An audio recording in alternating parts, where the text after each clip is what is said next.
मध्य प्रदेश की मोहन यादव कैबिनेट में बड़े स्तर पर बदलाव की चर्चाएं अब तेज हो गई हैं, जिससे राजनीतिक हलकों में हलचल बढ़ गई है। कई मंत्रियों के बीच असहजता का माहौल देखा जा रहा है। दावा किया जा रहा है कि सरकार उन मंत्रियों पर सख्ती दिखा सकती है जिनके विभागों का प्रदर्शन अपेक्षाकृत कमजोर रहा है और उनकी जगह संगठन व प्रशासनिक दृष्टि से बेहतर माने जा रहे नए चेहरों को कैबिनेट में शामिल किया जा सकता है। इस संबंधित फेरबदल में केवल प्रदर्शन ही नहीं बल्कि क्षेत्रीय और जातीय संतुलन को भी महत्वपूर्ण आधार माना जा रहा है ताकि आगामी राजनीतिक समीकरण को साधा जा सके। जानकारी के अनुसार केंद्र से भी इस संभावित बदलाव को लेकर सकारात्मक संकेत मिल चुके हैं, जिसके बाद राज्य स्तर पर कैबिनेट विस्तार और पुनर्गठन की तैयारी और तेज हो गई है। क्या आपको बोरवेल करवाना है लेकिन लोकल और सस्ते पाइप्स लगाकर हो गए हैं परेशान? तो अब आपके शहर में आया है न्यूट्रॉन 40 kg बोरवेल पाइप। दमदार क्वालिटी के साथ 10 साल की गारंटी, ज्यादा मजबूती और लंबी उम्र का वादा। तो अगली बार बोरवेल करवाएं। केसिंग पाइप सिर्फ न्यूट्रॉन 40 kg ही लगवाएं। दरअसल मध्य प्रदेश सरकार के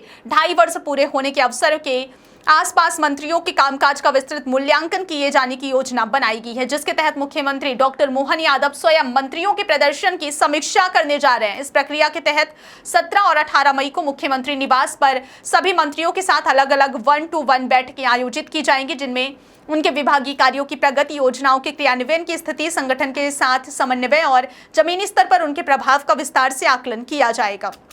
इन बैठकों को केवल औपचारिक समीक्षा नहीं माना जा रहा है बल्कि इसे मंत्रियों के भविष्य और कैबिनेट में उनकी स्थिति तय करने वाली महत्वपूर्ण कवायद के रूप में भी देखा जा रहा है। इस पूरे मूल्यांकन कार्यक्रम में भाजपा संगठन के वरिष्ठ पदाधिकारियों की भी अहम भूमिका रहने वाली है, जिसमें राष्ट्रीय सह संगठन महामंत्री शिव प्रकाश, क्षेत्रीय संगठन महामंत्री अजय जामवाल, प्रदेश प्रभारी डॉक्टर महेंद्र सिंह और प्रदेश भाजपा अध्यक्ष हेमंत खंडेलवाल जैसे प्रमुख नेता शामिल रहेंगे, जो बैठक के दौरान मंत्रियों के प्रदर्शन और संगठनात्मक तालमेल अपनी राय देंगे और फीडबैक प्रस्तुत करेंगे। बताया जा रहा है कि सभी वरिष्ठ नेता देर शाम तक भोपाल पहुंचकर इस समीक्षा बैठक में शामिल होंगे और मुख्यमंत्री के साथ मिलकर हर मंत्री के कामकाज का विस्तृत मूल्यांकन करेंगे। समीक्षा प्रक्रिया में मंत्रियों से लगभग 1 दर्जन प्रमुख बिंदुओं पर रिपोर्ट और फीडबैक लिया जाएगा, जिनमें विभागीय योजनाओं की प्रगति, योजनाओं का समयबद्ध क्रियान्वयन, जमीनी स्तर पर निगरानी व्यवस्था, जनता तक योजनाओं का लाभ पहुंचना, संगठन और पार्टी कार्यकर्ता के साथ समन्वय, गृह एवं प्रभार जिलों में सक्रियता तथा पिछले चुनावों में कमजोर रही विधानसभा सीटों पर किए गए सुधारात्मक प्रयास शामिल हैं।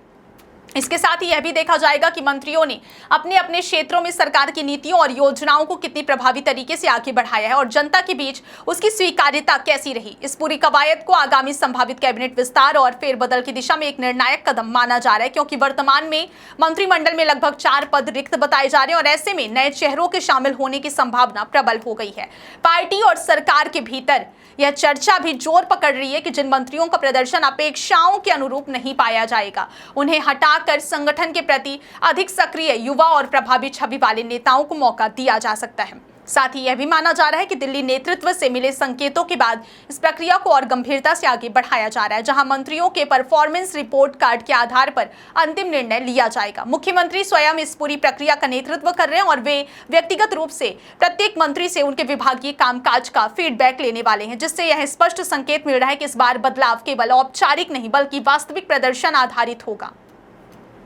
इस संभावित फेरबदल में सबसे अहम पहलू यह भी माना जा रहा है कि क्षेत्रीय और जातीय संतुलन को साधते हुए राजनीतिक समीकरणों को 2028 विधानसभा चुनाव को ध्यान में रखकर तैयार किया जाएगा, ताकि संगठनात्मक मजबूती के साथ साथ सामाजिक संतुलन भी बना रहे। बताया जा रहा है कि जिन मंत्रियों पर विवादित बयानों या कमजोर प्रशासनिक प्रदर्शन के आरोप लगते रहे हैं, उन्हें हटाने पर विशेष विचार किया जा सकता है, जबकि उनकी जगह ऐसे नए और युवा चेहरों को शामिल किया जा सकता है जो संगठन और जनता दोनों के बीच बेहतर पकड़ रखते हो। इस पूरी स्थिति ने राजनीतिक माहौल को गर्म कर दिया और आने वाले दिनों में मध्य प्रदेश की राजनीति में बड़े बदलाव की संभावना को और मजबूत कर दिया है।